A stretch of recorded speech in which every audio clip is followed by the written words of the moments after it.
اللہ تعالیٰ نے سورہ فاتحہ سے قرآن کریم کو شروع کیا. علماء کہتے ہیں پورے قرآن کریم کا خلاصہ سورہ فاتحہ میں ہے.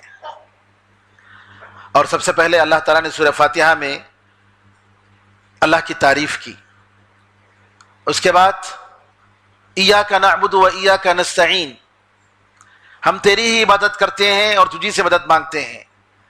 علماء کہتے ہیں پورے قرآن کا خلاصہ سورہ فاتحہ ہے اور سورہ فاتحہ کا خلاصہ اس ایک آیت میں ہے.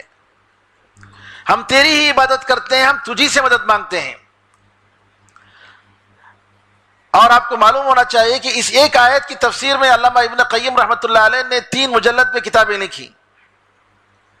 مدارج السالکین بین ایاک نعبد و ایاک نستعین. ایاک نعبد و ایاک نستعین کے درمیان چلنے والوں کے کتنے مرحلے ہیں. آدمی اپنے ایمان کے حساب سے، اللہ پر تقوی اور پرہیزگاری کے حساب سے، اس کی عبادت کے حساب سے کیسے لوگوں کے اسٹیجز الگ الگ ہوتے ہیں. عبادت اللہ ہی کی ہونی چاہیے اور ہر کام کے لیے اللہ ہی سے مدد مانگنی چاہیے.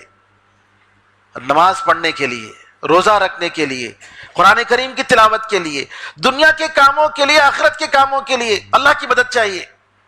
اور انسان جتنی زیادہ اپنی فقیری، فاقہ کشی، حاجت، ضرورت اللہ کے سامنے رکھتا ہے، اتنا ہی اللہ تعالیٰ اس کی طرف توجہ دیتا ہے. جتنی زیادہ آپ عاجزی، اپنی ضرورت کو اللہ کے سامنے رکھیں گے، اتنا ہی زیادہ اللہ تعالیٰ آپ کے لیے اپنے دروازے کھولتا ہے. علامہ ابن تیمیہ رحمۃ اللہ علیہ وغیرہ نے بڑی تفصیل سے بتایا، میرے پاس اس کا وقت نہیں ہے. بہرحال اس آیت کی اہمیت بتانا چاہ رہا ہوں میں. ایاک نعبد و ایاک نستعین. ہم یہ نہ سمجھیں کہ اللہ کی مدد کے بغیر ہم کچھ بھی کر سکتے ہیں. نہیں، کچھ بھی نہیں کر سکتے اللہ کی مدد کے بغیر.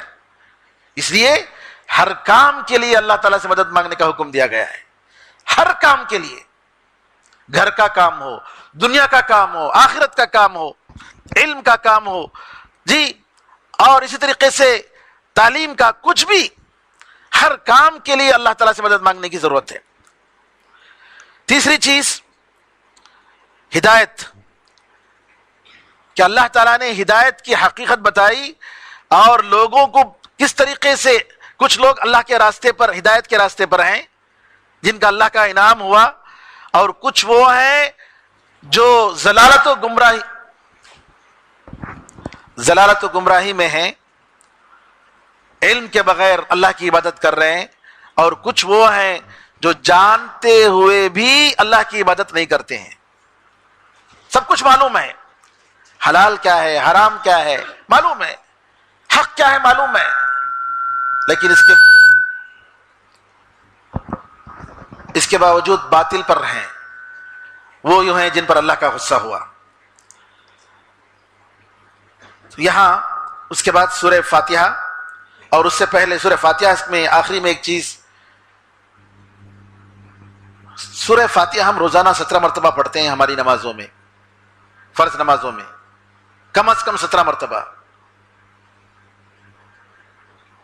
اور 17 مرتبہ پڑھ کر غیر المغضوب علیہم ولا الضالین پڑھتے ہوئے اگر ہم غیروں کی پیچھے چل رہے ہیں، غیروں کی مشابہت اختیار کر رہے ہیں، تو آپ نے اس سورہ فاتحہ کا حق ادا نہیں کیا.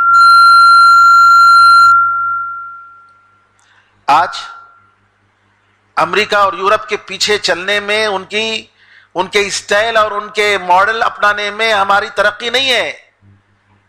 ہماری ترقی قرآن پر عمل کرنے میں ہے، دین کی طرف پلٹنے میں ہے.